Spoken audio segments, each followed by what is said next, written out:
with me. And then she sent me a number, akaniambia, that's Mr. Maina, talk to him. And I called Mr. Maina, and I thought, you know when you see Eldoret, there's a very big group that had a reunion in Dallas, right?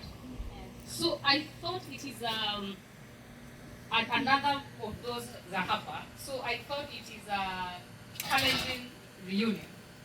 Alafu ananiambia Eldoret. Nikamwambia na mimi si ni wa huko. Akaniuliza, where are you from? Nikasema I was born in Moisbridge. I was actually born in Kitale District Hospital. Nikalelewa Moisbridge the first 5 years of my life. Katown kanaitwa Moiben. Oh. Walikuwa wanachemsha shindano hapo wanakuja za maneno. I went to Moiben High School. Yeah. Before Wareng. Hiyo dispensary walikuwa wanachemsha shindano before wanatoa hiyo shindano kwa stove. I survived that one. So we are in financial services. We talk to people about several things, but before I speak, I want my colleague to introduce herself. Habari zenyu? Habari zenyu? Nzuri. Haya, mimi naitwa Mary Sanseva. Sijazaliwa karibu na kwenu. Nimezaliwa huko Muremba. But guess what? Me when I see people from Kenya, najua huyo ni mtu wa kwetu. Because tukiitana nani ataitika? Sisi tutaitika. Yes. So I feel that I'm at home, and the gentleman that invited us here is my friend and my family. So nasikia nikiwa nyumbani. Tuko hapa because there are things that are zinashtua ama zinatingiza community yetu. Leo nakaa vizuri, nimetoka kwa harusi. I'm so happy. You know why? We don't get to do the harusi many times.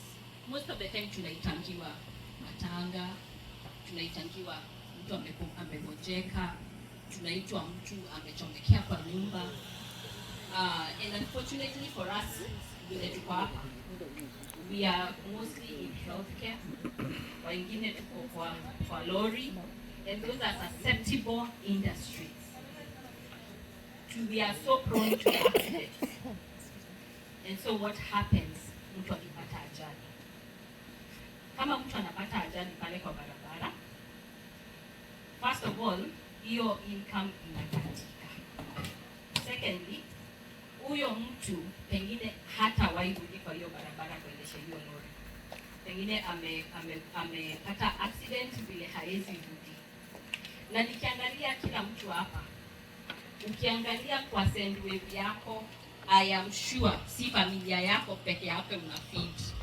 Kwa hivyo hizo familia zote huyo mtu mmoja anachunga zinaenda chini.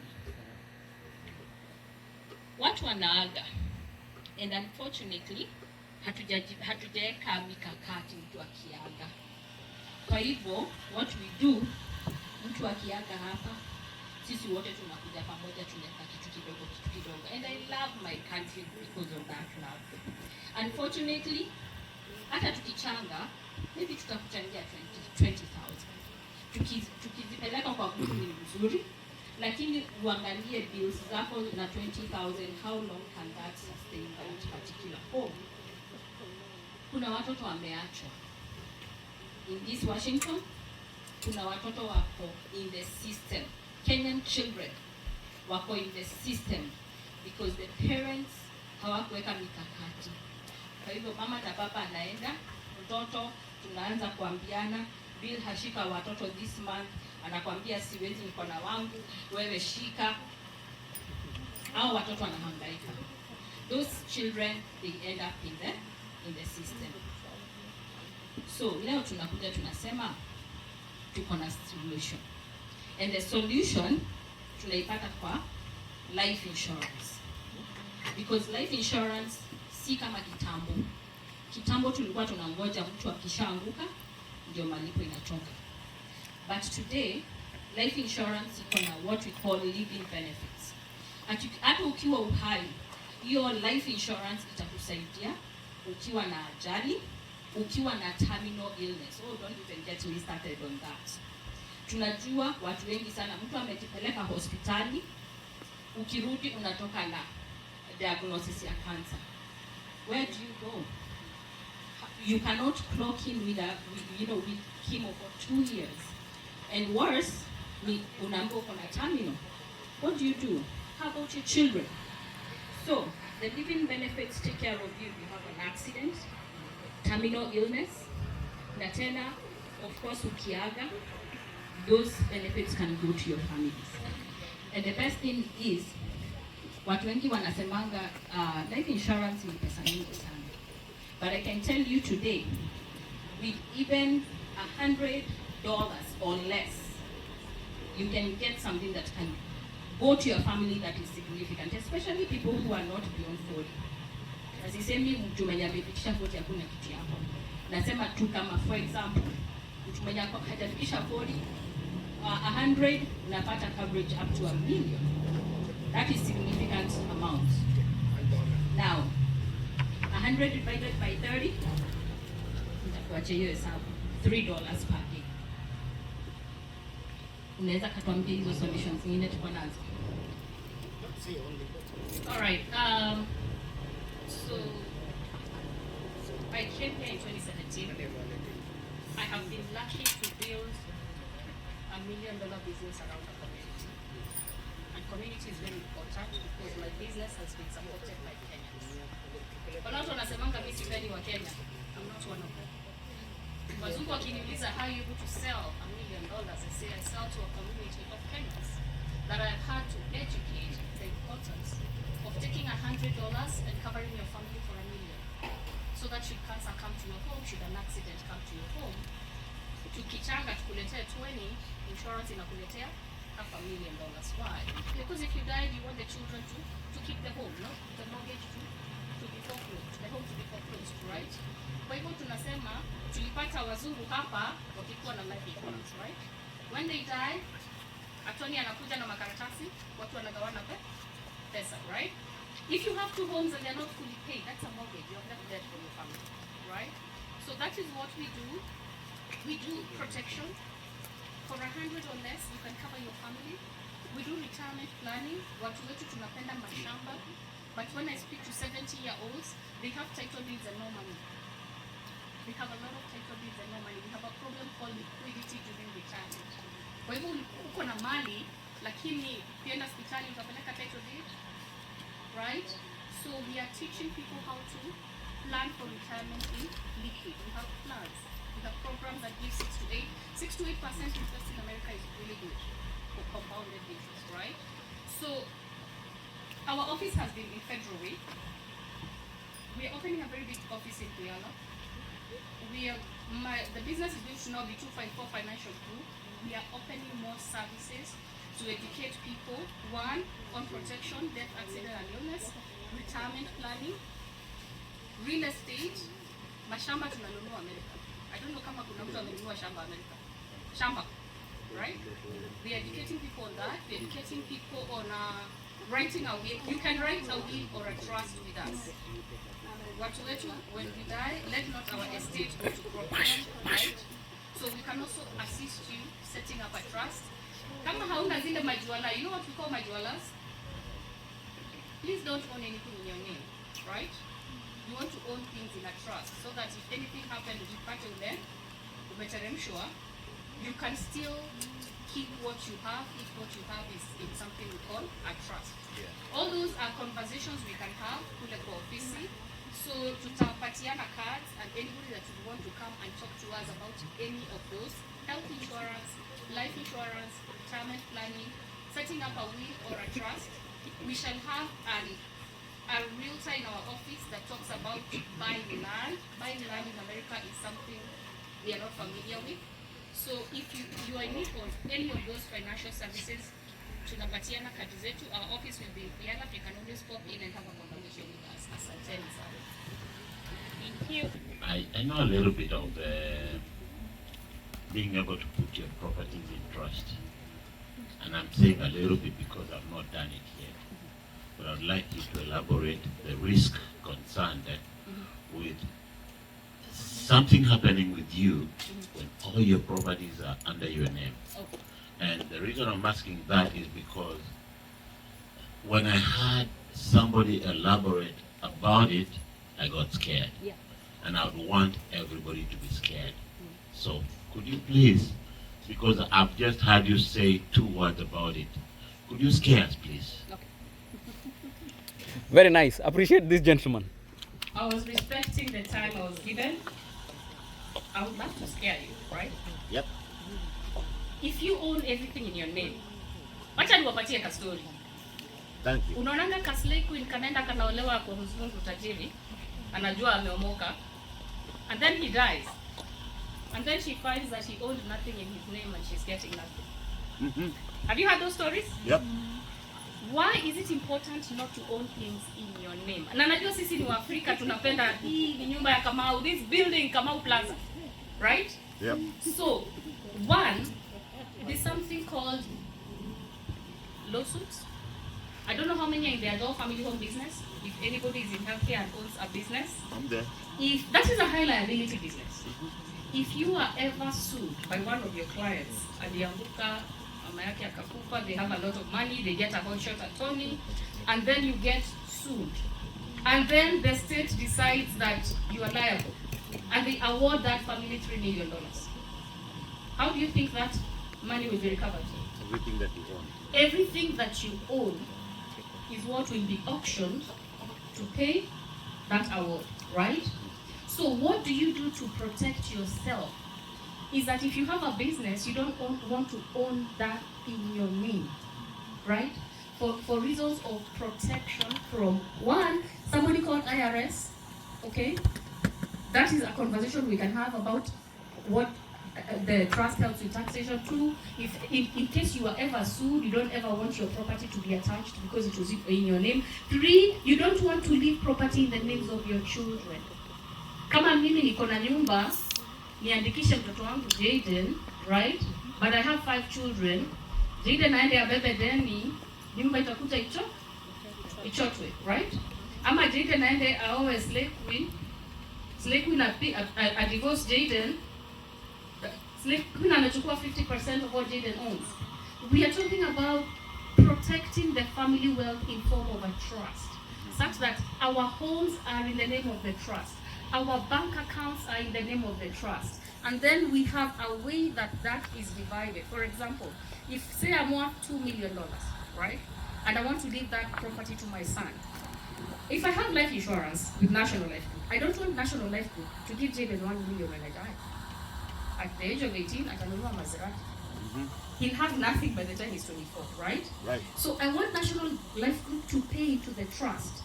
And then in the trust, I have a trustee. And then I tell my trustee, huyu mtoto apatiwe 20% akiwa na miaka 25. Mtoto akiwa na miaka 30 apewe another 20%. Ndio kama aliwezi ile ya kwanza, akuwa amefikiria sana kabla apate ya pili. So succession and inheritance is best put in a trust. Now, if you die today and you have wealth and you don't have a trust, your children cannot get what you own. They will have to go to court, do something called probate. Kwa hivyo, wewe, today you die, your son goes to the bank and said, hii account ni ya baba yangu. You think they give him access? If your son goes to the title deed and is trying to sell your house, right? Because you died na ukasema hizi vitu nimewagawanyia. Si uliwaambia na mdomo?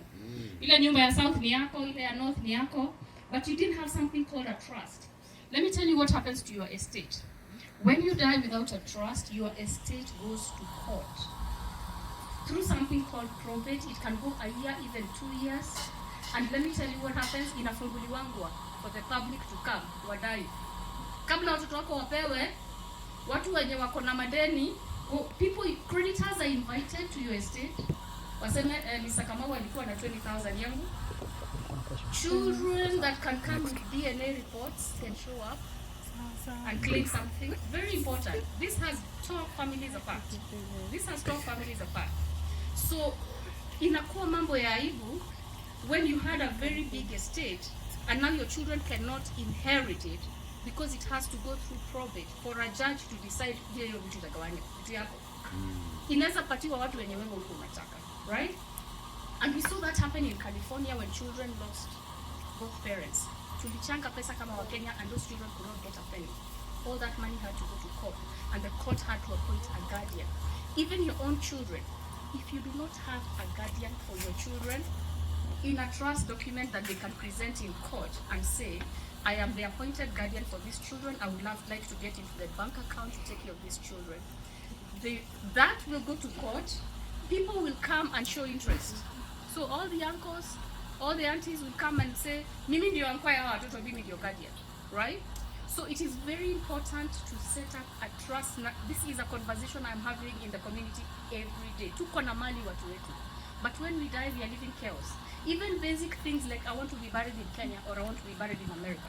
Your children are fighting with their uncles in Kenya. Nyinyi mulete mwili. Hapana, mama alitaka kuzikwa America.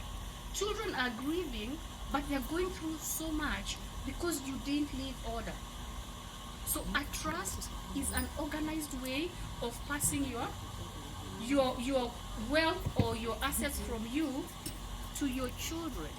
It's a succession plan. Some of you have multiple businesses. Some of you have wealth that the IRS can touch to the extent of 30% if you don't have that house in a trust.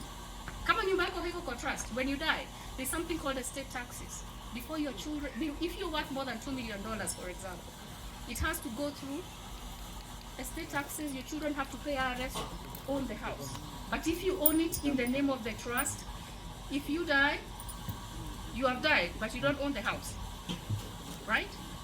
Kama umedipotiwa, but Kamau Trust owns the house.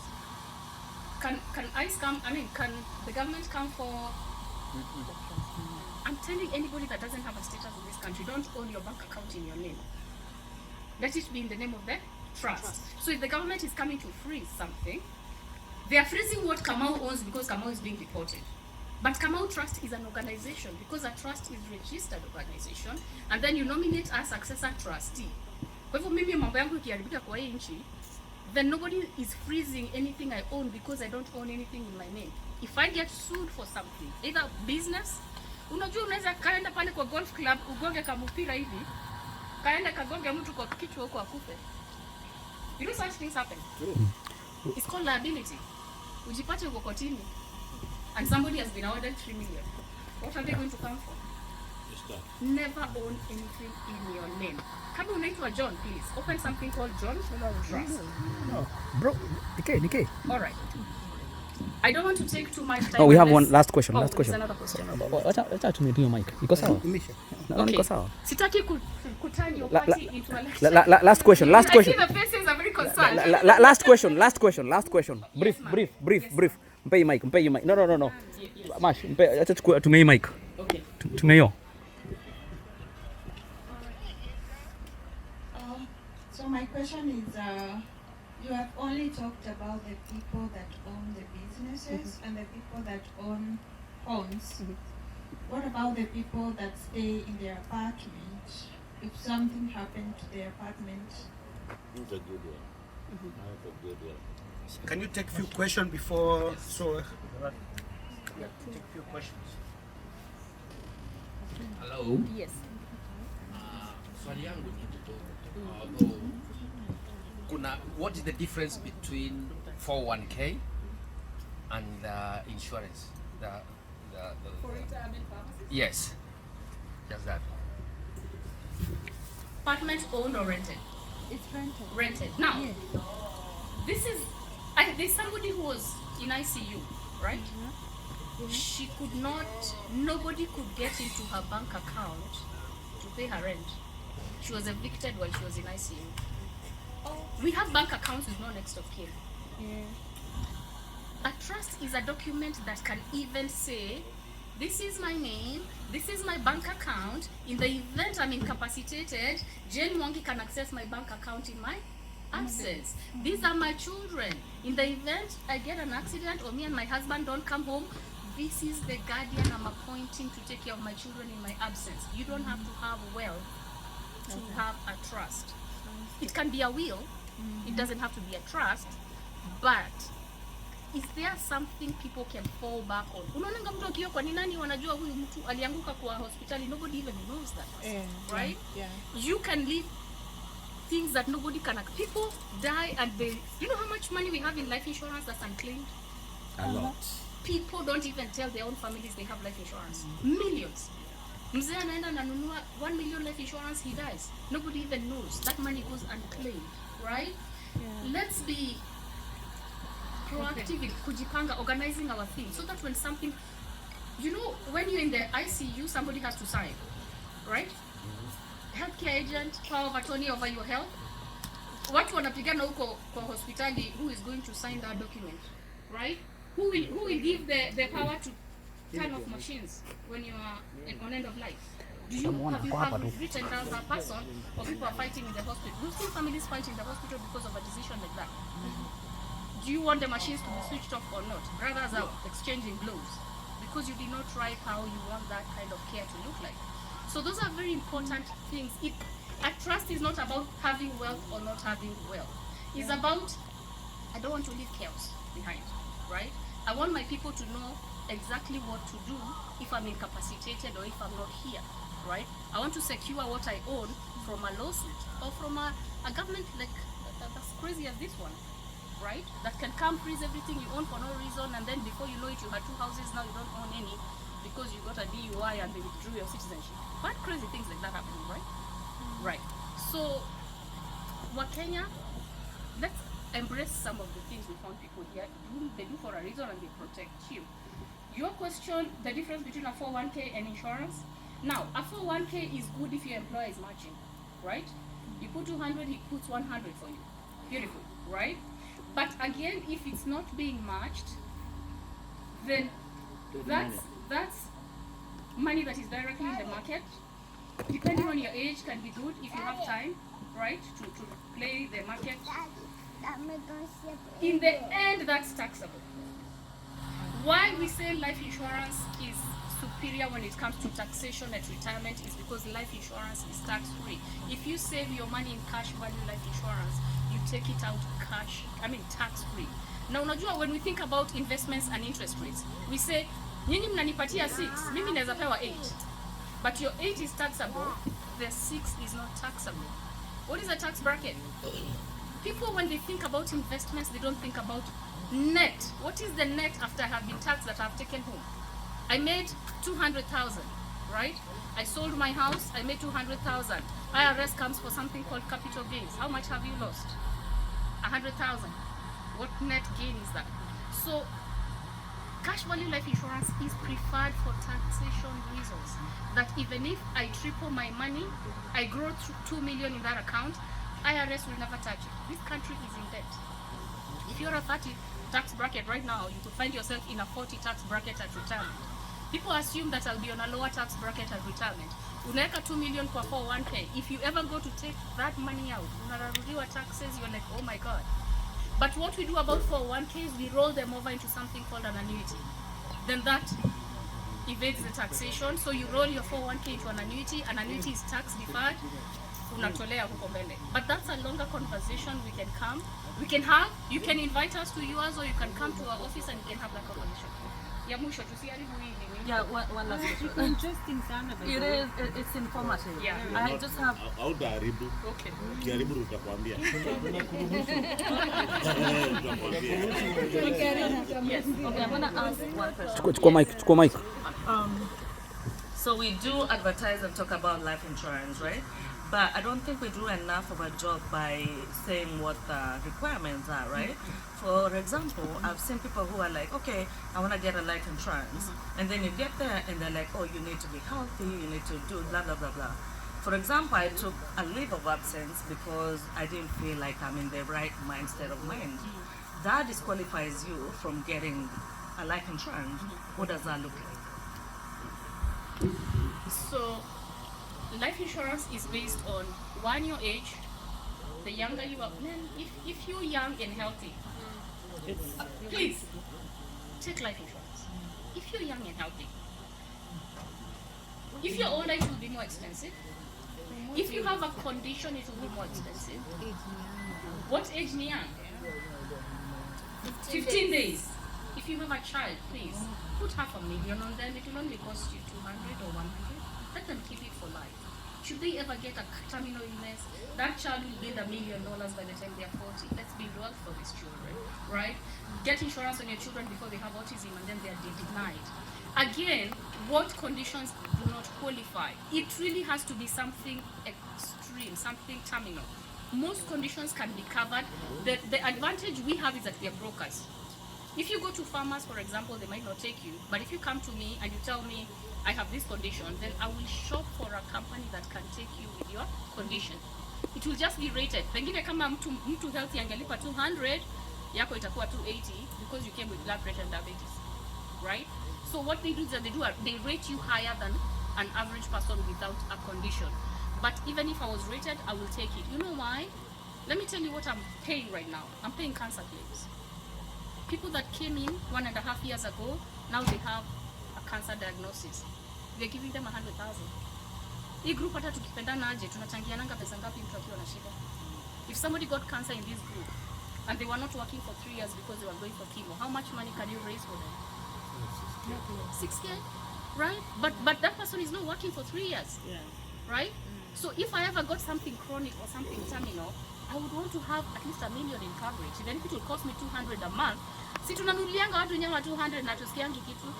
So why you not covering yourself for that day when you get that diagnosis that renders you incapacitated? And let me tell you what happens when one person gets sick in a home. Your husband gets sick, you become his caregiver. You're driving him to hospital. You're driving him for treatment. 2 people in that home are not working. Do you know how fast that home goes bankrupt? It's very easy. Building property can take 20 years. It takes one illness for one family to go bankrupt. 3 years. There's a family where one person got sick. 5 years down the line, hakuna kitu kwa hiyo. Why? Because health insurance doesn't pay for everything, right? They pay 200,000 but 20 ni yako. Hiyo ni surgery moja. Utafanyiwa surgery ile kabla umalize your treatment. You'll be 300,000 in debt by the time you're through with treatment, right? So let's not tukae hivyo kwa sababu ya $200 or $300, which we are blessed, right? Hiyo sio vitu ya wazungu na sio vitu ya matajiri. Sisi ndio matajiri right now. Are we not? Yeah, we are no longer where we were, right? So let's not take these things lightly, because right now cancer, if you are in the community, because I'm in the community, I can tell you a lot of people are suffering from cancer silently. Losing income because your employer releases you 3 months into your illness. Wanakwambia, we sympathize, but we have to let you go, right? So let's have these conversations with each other, bila kudanganyana, right? Right, because these things are happening to the best of us. Na marafiki wanapendananga, lakini shida ikikukaa na shida sana, we start telling you, I'll call you back, right? Don't call me. Yes. I'll All call right. you back. Thank you very much. Can I add just one thing more? I'm not in insurance, but I'm in healthcare. I'm a nurse, and so I know, and I'm in the back, what do you call it, the back end of nursing. I do a lot of data work. So I may as well tell you that there is an advantage to having an insurance. If you think you will never get sick, please keep on paying for it, because what she didn't tell you is that it doesn't matter. You can sell it and get your money back. Like, if you think that, oh, I'm not gonna get sick and I'm healthy and I've been paying for the last 10, 20, 30, 40 years for my insurance, now you can go back and claim it, and they will pay you a very good percentage of what you've already paid. So it's like a saving. So don't fear paying for your insurance. If it reaches a time you think that I've been paying for this long and you know, I've never gotten sick or I've never claimed anything, you can tell them, hey, can I sell you my insurance? And they're gonna pay you back what you've already sold them, what you've already paid. And it's gonna help you probably in your retirement. I would like to have several hundreds of thousands in my, in my retirement from my insurance, so that I use my insurance before I die. I mean, if that happens, and it's there, you can access that money before you die and spend it the way you want. Thank you. Yeah, I think I like this session because it gives us information. It depends on what policy you get.